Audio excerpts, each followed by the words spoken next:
என் அன்புக்குரிய தேவனுடைய பிள்ளைகளே, ஆண்டவரும் இரட்சகருமாகிய இயேசு கிறிஸ்துவின் நாமத்தினாலே உங்கள் யாவரையும் அன்போடு வாழ்த்துகிறேன்.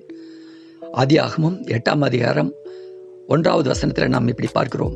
தேவன் நோவாவையும் அவனுடனே பேழையில் இருந்த அவனுடைய குடும்பத்தினரையும் சகல ஜீவராசிகளையும் ஆண்டவராகிய தேவன் நினைத்தருளினார் என்று நாம் பார்க்கிறோம். கொந்தளிக்கும் ஜலம் அமரும்படியாக, பூமியின் மேல் அந்த ஜலம் அமர்ந்து போகும்படியாக தேவனாகிய கர்த்தர் பூமியின் மேல் காற்றை வீச பண்ணினார். அப்பொழுது ஜலம் அமர்ந்தது என்று பார்க்கிறோம். அன்புக்குரியவர்களே, நம்முடைய வாழ்க்கையில் ஆண்டவர் நம்முடைய அனுதின வாழ்க்கையில் ஒவ்வொரு நிமிடத்தையும் குறித்து கரிசனையுள்ள ஒரு ஆண்டவராக இருக்கிறார் என்பதை நாம் எத்தனை பேர் அறிந்திருக்கிறோம். அது மிகவும் சந்தோஷமான, நம்மளை வியப்பூட்டக்கூடிய ஒரு செய்தி, நம்மளை உற்சாகப்படுத்தக்கூடிய ஒரு செய்தி. ஆண்டவர் நம்முடைய வாழ்வை குறித்து அக்கறையுள்ளவராக இருக்கிறார்.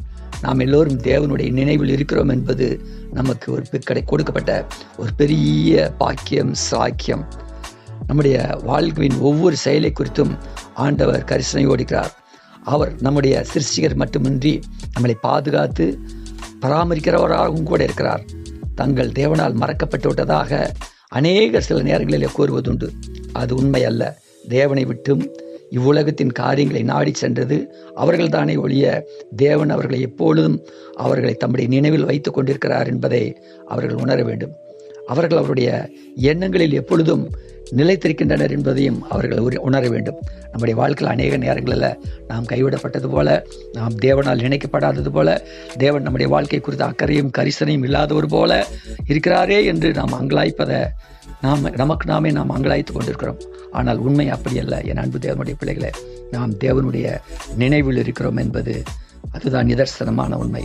இன்று கூட நீங்கள் தேவனால் கைவிடப்பட்டதாகவும் உங்களது போராட்டத்தை நீங்களே தனித்து போராடி கொண்டிருப்பதாகவும் எண்ணுகிறீர்களோ, சாத்தான் உங்களுடைய உள்ளத்திலே கொண்டு வந்த அப்படிப்பட்ட நச்சு விதைகளை வேரோடு, நச்சு பூண்டுகளை, செடிகளை வேரோடு பிடுங்கி அகற்றி போடுங்கள். உங்களை குறித்து ஆண்டவர் கரிசனையுள்ளவராயிருக்கிறார். உங்கள் தேவைகள் என்னவென்பதை ஆண்டவர் அறிந்திருக்கிறார். தண்ணீரை அமர பண்ண காற்றை வீச செய்து அந்த தண்ணீர் வறண்டு போகும்படியாக பண்ணி அரராத் மலையில் அந்த பேழையை பத்திரமாய் கொண்டு போய் கரை சேர்த்து அதிலிருந்து புதிய உயிரினங்களோடு ஜீவராசிகளோடு வெளிப்பட பண்ணின அந்த கரிசனை தேவனாகிய கர்த்தர்